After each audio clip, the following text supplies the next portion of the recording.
Assalomu alaykum, hurmatli kuzatuvchilar. Men Nodira Qahramonova. Hozir sizlarni maktabgacha yoshdagi bolalarda hayvonlarga nisbatan insoniy munosabatni tarbiyalash, maktabga tayyorlov mavzusi bilan tanishtirib o'tmoqchiman. Mavzuimiz rejalari bilan tanishamiz. Birinchi reja maktabgacha yoshdagi bolalarda hayvonlarga nisbatan insoniy munosabatni tarbiyalash. Ikkinchisi ishdan xon bo'lgan bolalarni maktabga tayyorlov. Tayanch iboralar: mashg'ulot, ekskursiya, sayr, noan'anaviy mashg'ulot, o'simlik, hayvonlar, o'yin, mehnat, oddiy tajribalar, maqsadli va maqsadsiz sayr, suhbat. Biz hozir bu tayanch so'zlardan foydalangan holda suhbatimizni davom ettiramiz. Katta tayyorlov guruhlarining bolalardagi sayrdagi kuzatishlarni tabiat kalendarida aks ettiradilar.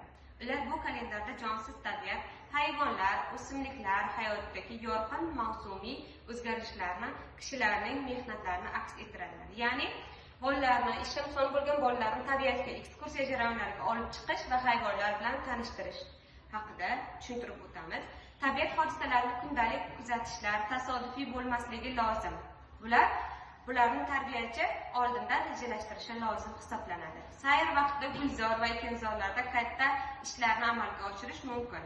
Ekinzor va gulzordagi ish uchun bolalarning mashg'ulot maqsadiga ko'ra uyushtiriladi. Ya'ni bolalarni tarbiyachi o'zi olib chiqishlari mumkin bo'ladi va ehtiyotkorona xatti-harakatlardan foydalanish kerak bo'ladi. Ekskursiya mashg'ulotlarining afzalligi shundaki, unda bolalar o'simliklar va hayvonlarni, ular yashaydigan muhitni ko'rish imkoniyatiga ega bo'lgan, o'zaro aloqador haqida dastlabki dunyoqarash tasavvurlarini ommaviy, ilmiy tushunchasini shakllantirish imkonini yaratadi. O'rmon, dala, daryo, ko'l, qirg'oqlarda uyushtirilgan ekskursiya bolalarning diqqatini jalb qiladi. Tarbiyachi rahbarligi ostida guruhda hamda tabiat burchagida olib boriladigan keyingi kuzatishlar turli-tuman materiallar to'plashga sharoit yaratib berishini kuzatishimiz mumkin bo'ladi. Bu yerda bolalar tasvirlangan, ya'ni bolalarni ekskursiya jarayonlariga jalb etish, bu bolalarning diqqatini yanada ham oshirishga, diqqatini qaratishga hamda hayvonlarga bo'lgan mehr-oqibatini yaxshilashga yordam berishini ko'rishimiz mumkin bo'ladi. Ekskursiya jarayonida bolalar tabiatning go'zalligini ko'rib, katta taassurot olib, hissiyotlari rivojlanadi. Shu asosda jonajon O'zbekiston, ona tabiatga muhabbat, unga ehtiyotkorona munosabatda bo'lish tarbiyalanadi. Ekskursiyada mashg'ulot turli sifatda o'rta, katta tayyorlov guruhlarida foydalaniladi. Har bir ekskursiya uchun barcha bolalar egallanishi shart bo'lgan dastur mazmuni belgilanadi. Ya'ni o'rta, katta hamda o'sha tayyorlov guruhidagi bolalar ekskursiya jarayonlariga olib boriladi va tarbiyachi tomonidan olib boriladi hamda u ekskursiya jarayonlarida bolalarni hayvonlar bilan tanishtirish, uy hayvonlari va yovvoyi hayvonlar bilan tanishtirish, ular nimalar bilan oziqlanishi haqida va ular qayerlarda yashashlari haqida, misol uchun o'rmonlarda yashovchi hayvonlarni alohidalashtirishlari va uy sharoitida boqilovchi hayvonlarni alohida qilishlarini bolalarga aytiladi. Ekskursiya mazmuniga ko'ra o'zi ikkiga bo'linadi. Birinchisi bunda tabiatshunoslik ekskursiyasi, qishloq xo'jalik ekskursiyalar turlariga bo'linadi. Birinchisi tabiatshunoslik ekskursiyalari, ya'ni ekskursiyaning hududi, ya'ni obyekti bu bog', o'rmon, daryo, o'tloqlar hisoblanadi.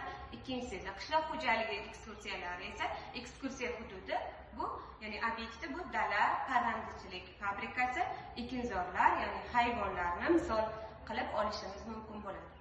Tabiatshunoslik ekskursiyasiga kirish suhbati jamoa bo'lib kuzatish, bolalarning yakka mustaqil kuzatishlari va tabiatga oid materiallar to'plash bolalarning e'tiborini tabiatning umumiy ko'rinishiga jalb etadi.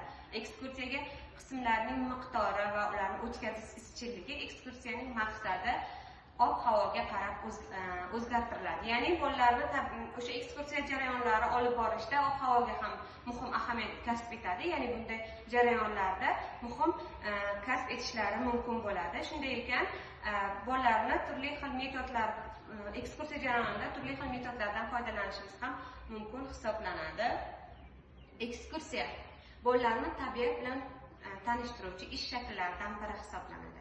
Ekskursiya davomida bolalar o'simlik va hayvonlar hamda jonsiz tabiat bilan yaqindan tanishadilar. Ya'ni ekskursiya jarayonlarida bolalar hayvonlar bilan, ya'ni undan tashqari yana o'sha hayvonlarni qay darajada yashash muhitlari, ya'ni yashash sharoiti qandayligi haqida ekskursiya jarayonlarida bolalar bilib olishlari mumkin bo'ladi. Undan tashqari dars jarayonlariga ham bolalar jonli va jonsiz tabiat burchagidan foydalanishlari mumkin bo'ladi hamda u orqali kuzatib borishlari mumkin bo'ladi. Bolalar ekskursiyalarda predmetlarning xarakterli xususiyatlariga oid bilimlarni mustahkamlaydilar.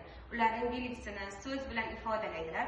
O'simlik hayvonlarning qismlarini, nomlarini yodda tutadilar. Ya'ni ekskursiya jarayonlarida bolalar teri-taktil orqali, sezish orqali bilib oladilar hamda hayvonlarga bo'lgan mehrlari yanada ham oshishini kuzatib borishimiz mumkin bo'ladi. Tavsiya etilgan adabiyotlar bilan tanishib chiqamiz. E'tiboringiz uchun katta rahmat.